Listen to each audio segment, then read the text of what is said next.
ఆయన సమరయ మార్గమున వెళ్ళవలసి వచ్చెను గనుక యాకోబు తన కుమారుడైన యోసేపుకి ఇచ్చినటువంటి భూమి దగ్గర ఉన్న సమరయలోని సుకార అనేటువంటి బావి దగ్గరకు ఆయన వచ్చి కూర్చున్నాడంట. ఎలా కూర్చున్నారు అంటే, ఆయన ప్రయాణము వలన, యేసు ప్రయాణము వలన అలసి ఉన్న రీతిని ఆ బావి వద్ద కూర్చుండెను. అప్పటికి ఇంచుమించు 12 గంటలైందట.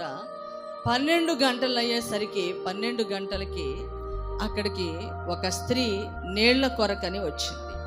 ఆమె పేరు రాయలేదు కానీ సమరయ స్త్రీ ఒకటే అని రాయబడి ఉంటుంది. 12 గంటలకు ఆమె నీళ్లు చేదుకుంటానికి వచ్చేటప్పటికి అక్కడ యేసు ప్రభు కూర్చొని ఆమెతో మాట్లాడుతూ ఉన్నారు. ఈలోగా శిశువులు అన్నారు ఎంతకంటే ముందు, అయ్యా మరి మనకు ఆకలిగా ఉంది కదా, ఆహారం తీసుకుని వస్తామని చెప్పేసి ఆహారం తీసుకురావడానికి 12 మంది వెళ్ళిపోయారు. 13 పొట్లాలు తేవాలనుకోండి, ఎంతమంది వెళ్తే సరిపోద్ది? ఒక ఇద్దరు బండి మీద వెళ్తే మా అంటే 2 వెళ్తారు, లేదంటే ఒక్కళ్ళు వెళ్తారు.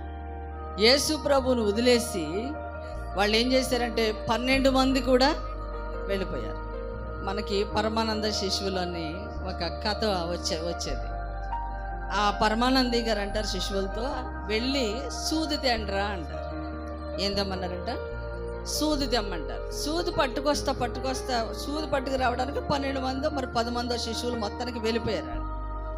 వెళ్ళి ఏం చేస్తారంటే, ఒరే ఈ చిన్న సూది ఎక్కడన్నా పడిపోయిందనుకో అది ఏం చేస్తుంది, కనబడదు. కాబట్టి మనం ఏం చేద్దామంటే దీన్ని భద్రంగా పట్టుకెళ్ళాలి, కాబట్టి ఏం చేద్దాం, దేనికన్నా గుచ్చి తీసుకెళ్దామని చెప్పి అటు ఇటు చూస్తారు. చూస్తే నరకబడిన తాడి చెట్టు కనబడుతుంది. తాడి చెట్టుకి దాన్ని గుచ్చి ఈ 12 మందో మరి 10 మందో మొత్తానికి తాడి చెట్టు మొద్దును పట్టుకుని వెళ్తారు.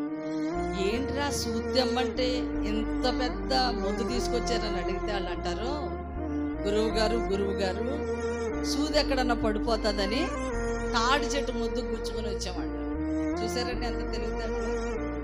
అలాగా సూది ఎలా తేవచ్చు, ఒక పేపర్కైనా సరే గుచ్చి తేవచ్చు. వాళ్ళ యొక్క తెలివితేటలు లాగానే 12 మంది శిశువుల తెలివితేటలు కూడా ఉన్నాయి అనుకోవచ్చు.